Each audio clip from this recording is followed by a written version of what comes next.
अब स्टूडेंट्स बात करते हैं कैश फ्लो स्टेटमेंट्स का, जो कि बहुत ज़्यादा इंपॉर्टेंट क्वेश्चन, इसके बिना एग्जाम में क्वेश्चन नहीं बनता है। तो 100% 6 मार्क्स है, तो इसमें ऑपरेटिंग, इन्वेस्टिंग या फाइनेंसिंग कोई भी पूछ सकता है, तो आप इसके लिए बिल्कुल तैयार रहें। तो अब हम स्टार्ट करते हैं यहाँ पे ऑपरेटिंग एक्टिविटीज़ में। तो कैश फ्लो स्टेटमेंट ऐसे लिख लेंगे, तो इसको आप पार्ट कर लीजिएगा। पहली बात तो यहाँ पे लिख लीजिए कैश फ्लो स्टेटमेंट लिख लिया। यहाँ पे ए नंबर पे लिखेंगे हम, अब लिखेंगे यहाँ पे कैश फ्लो तो लिख लिया, अब यहाँ पे लिखेंगे ऑपरेटिंग एक्टिविटीज, यानी cash flow from operating activities.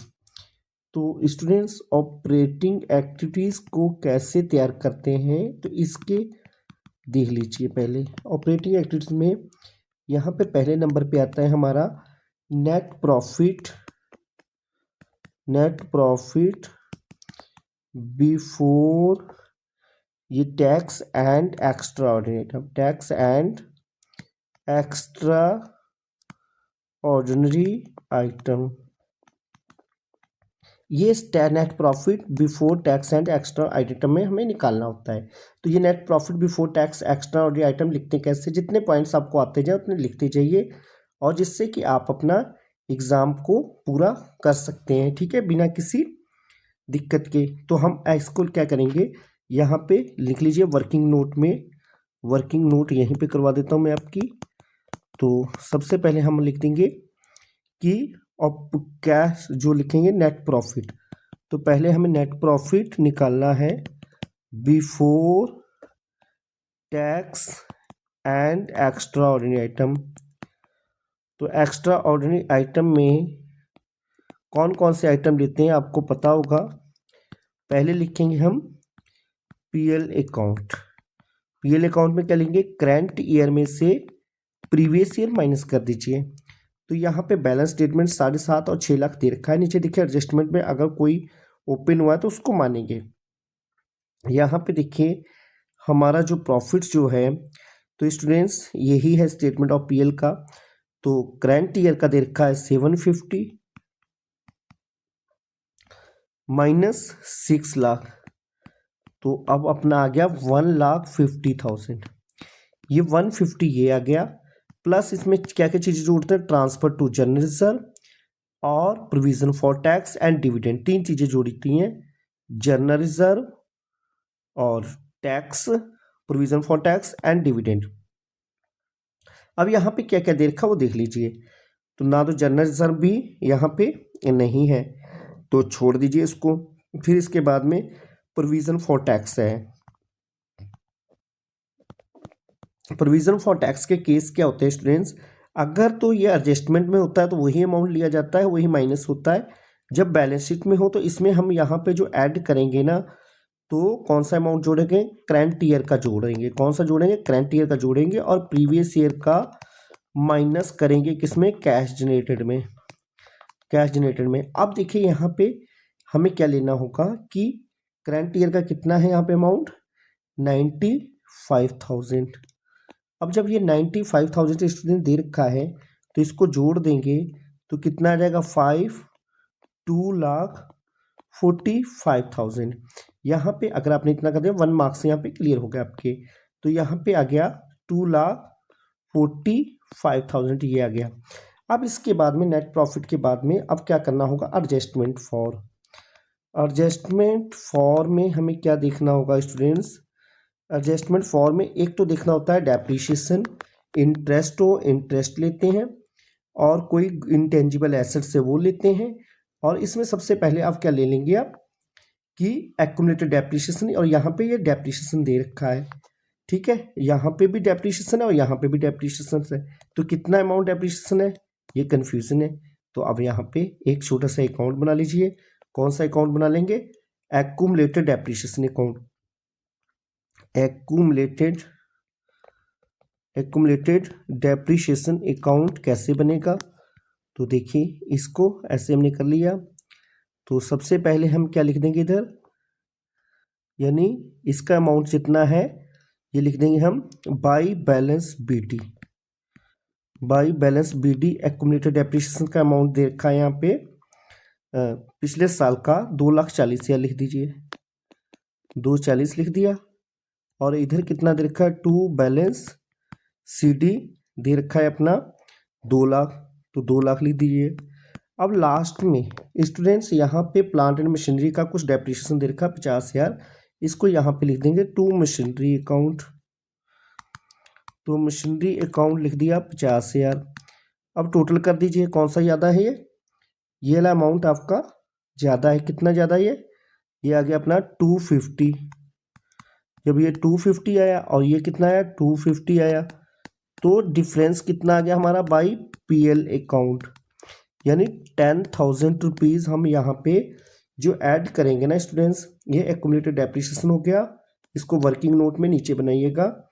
तो अब यहाँ पे एडजस्टमेंट फॉर्म में हमारा डेप्रिसिएशन पहली चीज़ आ गई, डेप्रिसिएशंस हमने लिख दिया 10,000। अब इसके बाद में हम ये देखना होगा कि जो भी मशीन हम बेच रहे हैं क्या उस पर प्रॉफिट है कि लॉस है। देखो 80 की थी, तो इस पे हमें 50,000 का क्या हो गया, हमें इसमें डेप्रिसिएशन लगा, तो कितनी कीमत बची हमारी, तो कितनी बची इसकी एक्यूमुलेटेड डेप्रिसिएशन 30,000। और ये बिक कितने की रही है हमारी, ये 30 की बिक रही है। तो हमें इस पे कोई प्रॉफिट हुआ ना, इस पे प्रॉफिट हुआ ना लॉस हुआ। अगर ये इससे ज़्यादा बिकती, यानी 80 50 को होगा डेप्रिसिएशन 30, अगर 30 से ज़्यादा की बिकती तो हमें प्रॉफिट होता, और प्रॉफिट को हम क्या कर देते हैं यहाँ पे माइनस कर देते हैं। अगर लॉस होता तो उसको हम प्लस कर देते हैं। ये चीज़ तो हमारी यहाँ पे कैंसिल हो गया। अब 9% डिबेंचर्स वर रिलीज 31 मार्च 2017। अब डिबेंचर्स की बात कीजिए, ये जो डिबेंचर जो थे कब रिलीज किए गए, अब 2017-16। याद रहना कि अगर डेट नीचे 17 दे रखी है तो आप 16 पे लिखाना। अगर 2017 डेट दे रखी है तो ये 16 हो गया। अगर ये डेट को क्लोजिंग हो रहा है तो आप इस पे लगाएंगे इंटरेस्ट ऑन डिबेंचर। अगर इस पे है तो अगर ये डेट दे रखी है तो इस पे लगाएंगे, और अगर 17 दे रखी है 16 पे, अगर 16 दे रखी है तो आप 17। तो यहाँ पे डेट दे रखी है 17, तो हम इंटरेस्ट ऑन डिबेंचर्स यहाँ पे जो लगेगा स्टूडेंट्स वो 2 लाख पे लगेगा, 2 लाख पे लगेगा। और ये कितने रुपए है, ये इसका जो इंटरेस्ट ऑन डिबेंचर्स रेट है स्टूडेंट्स ये दे रखा है 9%। तो 2 लाख के हिसाब से 9 का लगाया आपने तो ये 18,000 आ गया। इंटरेस्ट ऑन डिवेंचर्स यानी 9% डिवेंचर जो आ गया हमारा 18,000। अब ये 18,000 हो गया स्टूडेंट्स। अब इसके बाद में आप क्या करेंगे, इसका टोटल कर लीजिए। यहाँ पे टोटल करने पे ये आ गया आपका operating profit before working capital changes, यानी ये कितना आ गया 28 और 45 को जोड़ा तो कितना आ गया ये 2,73,000। जब 273 आ गया, अब इसमें क्या करेंगे कि करंट एसेट्स और करंट लायबिलिटीज देखेंगे कि कौन कौन सी करंट एसेट्स इंक्रीज हुई कौन सी डिक्रीज हुई। करंट लायबिलिटीज में दे रखा है trade payable, short term provision. Short term provision में तो हमारा टैक्स हो गया, और ट्रेड पेबल में यहाँ पे नहीं दे रखा तो हम ट्रेड पेबल का अमाउंट ले लेंगे। तो पिछले साल ट्रेड पेबल 1,10 के थे, अब 1 लाख के हो गए।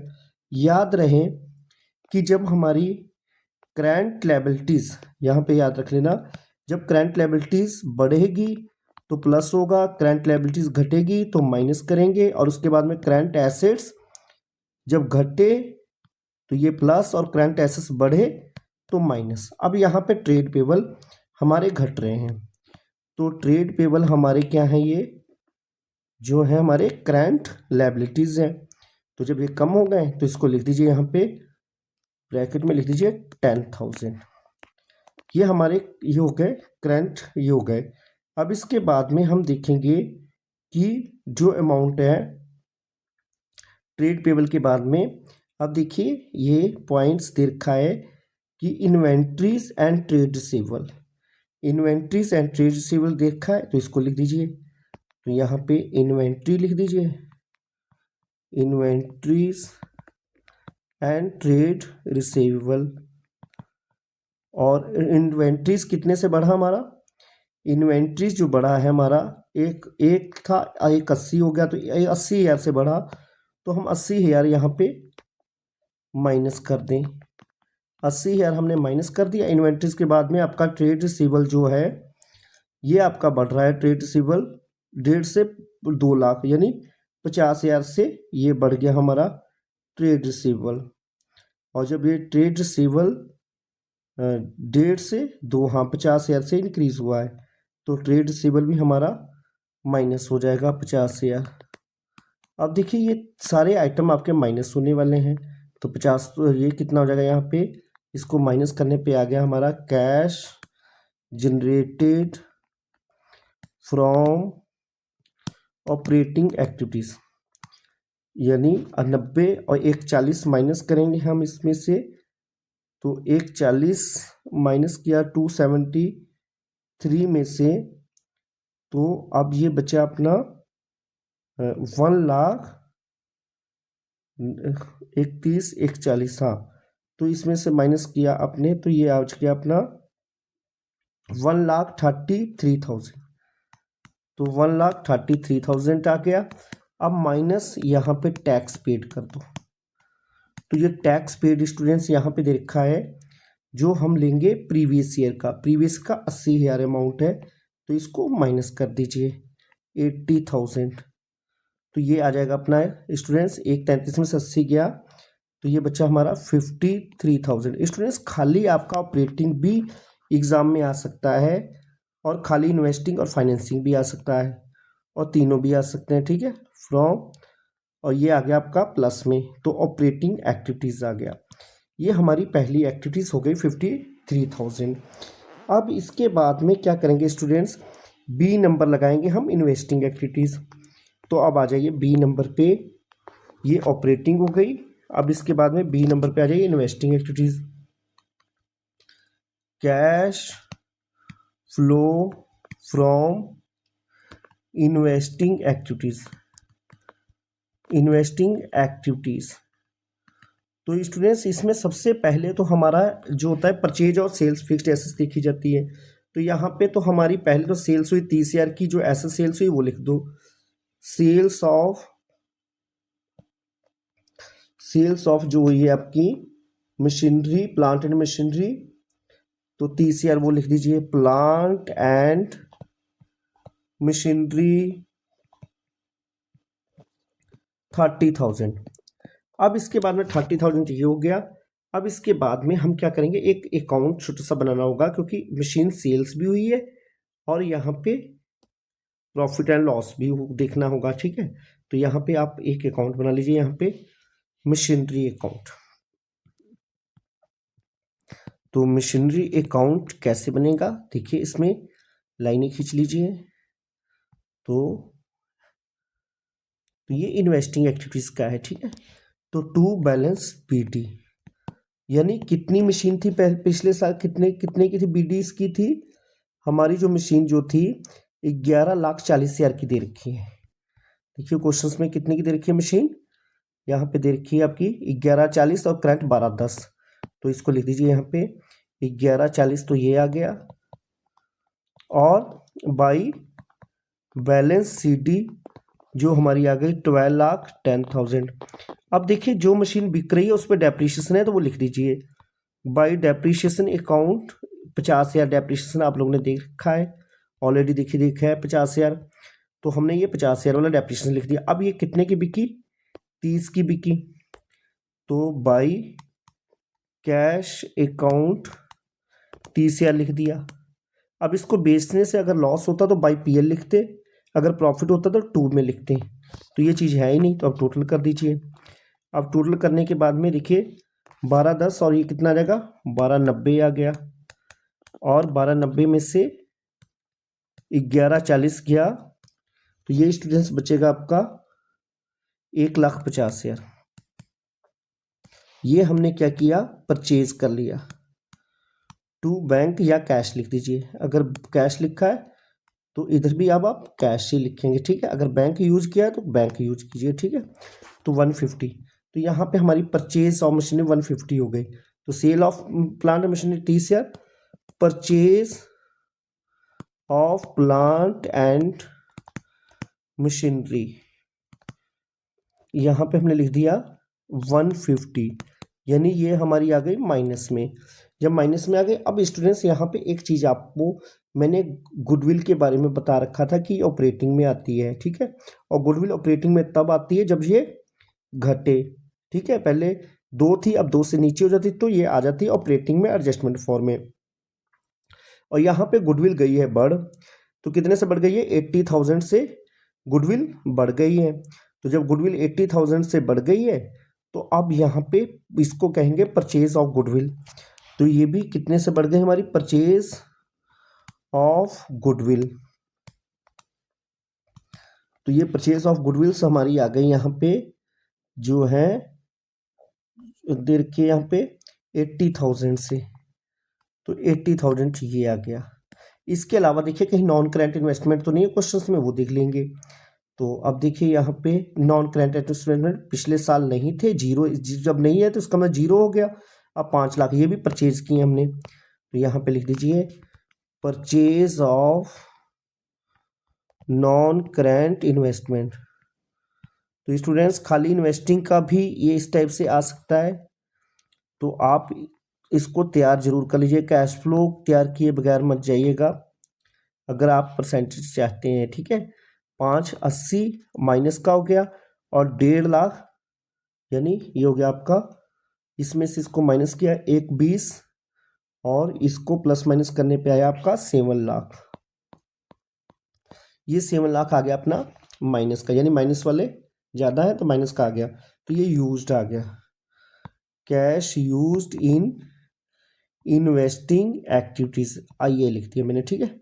अब सी नंबर पे लिखते हैं हम cash flow from financing activities. Financing activities, अब देखिए फाइनेंसिंग एक्टिविटीज में हमें क्या करना होगा कि हमें देखना होगा शेयर कैपिटल।